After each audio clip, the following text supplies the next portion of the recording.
میرے ایک دوست ہے وہ زنا کرتا ہے، استغفر اللہ، کیا مجھے اس سے دوستی چھوڑ دینی چاہیے؟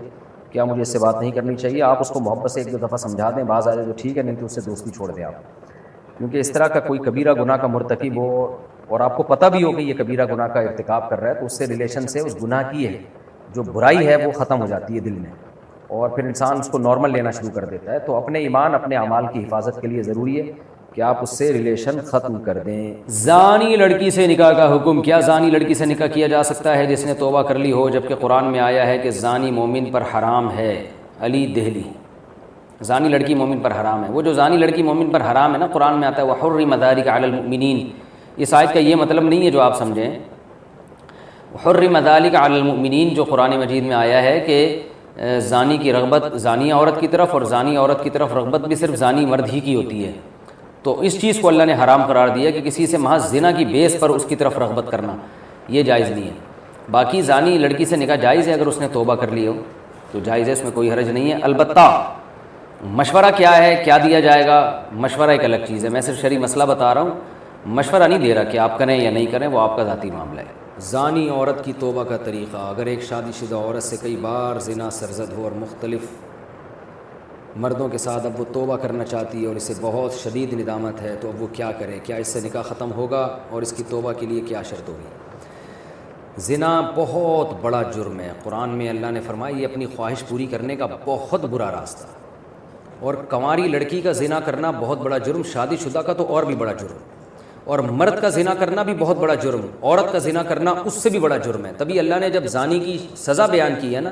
تو عورت کا ذکر پہلے کیا۔ قرآن ہر چیز میں مرد کو پہلے ذکر کرتا ہے، عورت کا بعد میں۔ چور کا ہاتھ کاٹنے کی باری آئی تو اللہ نے فرمایا چور مرد کا بھی ہاتھ کاٹو اور چور عورت کا بھی ہاتھ کاٹو، یہاں مرد کا ذکر پہلے، عورت کا بعد میں۔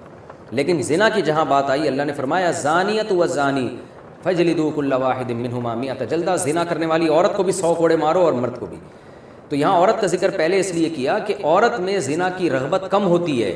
اور اس میں حیا بھی ہوتی ہے، اس کے باوجود اس کا زنا کرنا یہ بہت بڑا جرم ہے۔ مرد کا بھی زنا کرنا بہت بڑا جرم ہے، سزا اللہ نے دونوں کی ایک رکھی ہے، لیکن حقیقت میں یہ فرق ہے ان میں، یعنی عملی طور پر دونوں کی جرم میں فرق ہے۔ اب سزا اللہ نے ایک کیوں رکھی ہے؟ اللہ کی حکمتیں اللہ بہتر جانتا ہے۔ تو شادی شدہ عورت اگر زنا کرے تو یہ اتنا بدبودار جرم ہے کہ قرآن کہتا ہے کہ اگر یہ ثابت ہو جائے گواہوں سے اور اقرار سے ایک مخصوص طریقے سے، تو ان کو زمین میں گاڑ کے پتھروں سے ہلاک کر دو۔ اس لیے بھائی اگر کسی عورت سے بھی یہ جرم ہوا ہے یا مرد سے، تو یہ بہت بڑا جرم ہے، ہلکا نہیں ہے۔ اب اسلامی حکومت نہیں ہے، لہذا اللہ نے پردہ ڈالا ہوا ہے اگر جرم کے اوپر، تو اب سزا تو جاری نہیں ہوگی رجم والی، اور وہ اپنے اوپر خود سے جا کے جاری کروانا بھی کوئی شریعت میں اچھا کام نہیں ہے۔ اب یہ ہے کہ چھپ کے گڑ گڑا کے اللہ سے بہت زیادہ توبہ کرے، اللہ غفور الرحیم ہے،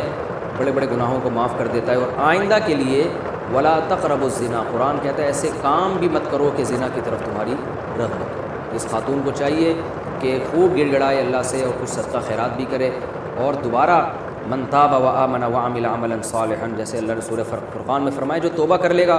اور اپنے عقیدے کو مضبوط کر لے گا اور آئندہ نیک اعمال اختیار کر لے گا، تو اللہ اس کے گناہوں کو معاف کر دے گا۔ تو ان کو چاہیے خوب اللہ سے توبہ کریں اور آئندہ کے لیے اپنی زندگی تبدیل کر دیں، اللہ غفور الرحیم ہے۔ اور پھر سچی توبہ کرنے کے بعد اس جرم کو بھول جائیں، نہ کسی کے سامنے تذکرہ کریں، نہ خود سوچیں ایسے جیسے کبھی کیا ہی نہیں ہے، ایسے اپنے بارے میں یہ ذہن میں رکھیں کہ جیسے میں نے کبھی یہ کیا ہی نہیں ہے، بار بار اس کو سوچیں نہیں۔ ناجائز تعلقات میں لیے گئے تحفے کا حکم، اگر کسی کا ناجائز ریلیشن ہو اور محبت میں تحفے کا لین دین ہو، تو کیا اب ان تحفوں کا حکم کیا ہوگا؟ کیا وہ واپس کرنا ضروری ہے؟ اگر اب اس بندے سے رابطہ نہیں ہے تو کیا اس سے رابطہ کر کے اسے سارے تحفے واپس کیے جائیں یا اس کی قیمت واپس لی جائے، اس بارے میں رہنمائی فرمائیں۔ دیکھیں اگر کسی سے خدا نخواستہ ناجائز تعلق تھا تو اس نے جو گفٹ اس تعلق کو پیدا کرنے کے لیے دی، یعنی کسی نے کسی عورت کو گفٹ دیے، نیت اس کی یہ تھی کہ تاکہ اس گفٹ سے یہ میرے ساتھ ناجائز تعلق رکھے، اور خاتون نے بھی لیے اسی نیت سے کہ بھئی میں اس لیے لے رہی ہوں تاکہ میں اس کی خواہش پوری کروں، اس کے ساتھ ناجائز تعلق رکھوں، تو پھر تو یہ گفٹ کا لین دین بالکل حرام تھا، اور اس خاتون کے لیے اس گفٹ کا استعمال جائز نہیں ہے، اس کو صدقہ کر دیں وہ، یا اس گفٹ کو یا اس کی قیمت کو۔ لیکن اگر ایسا نہیں تھا، گفٹ کی بیس یہ نہیں تھی کہ یہ تعلق برقرار رہے، تو ناجائز تعلق تو برا ہے، لیکن گفٹ اس بیس پہ نہیں دیا گیا تھا، تو پھر اس گفٹ کا جو لینا ہے وہ گفٹ حرام نہیں ہوگا. ہاں یہ ضرور کہیں گے ناپسندیدہ ہے، نامناسب ہے، بہتر تو یہی ہے کہ اس کو بھی گفٹ یعنی اس کو بھی صدقہ کر دیا جائے، لیکن اس کا صدقہ کرنا پھر لازم نہیں ہے. البتہ یہ کوئی پاکیزہ اور حلال طیب میں شامل نہیں ہے یہ چیز، کیونکہ نامحرم مرد اور عورت کا کوئی اس طرح کا لین دین جب کہ ان کی نیتیں بھی ٹھیک نہ ہو، یہ بہرحال مکروہ اور ناپسندیدہ ہے، لیکن اس کو حرام نہیں کہیں گے اس وقت.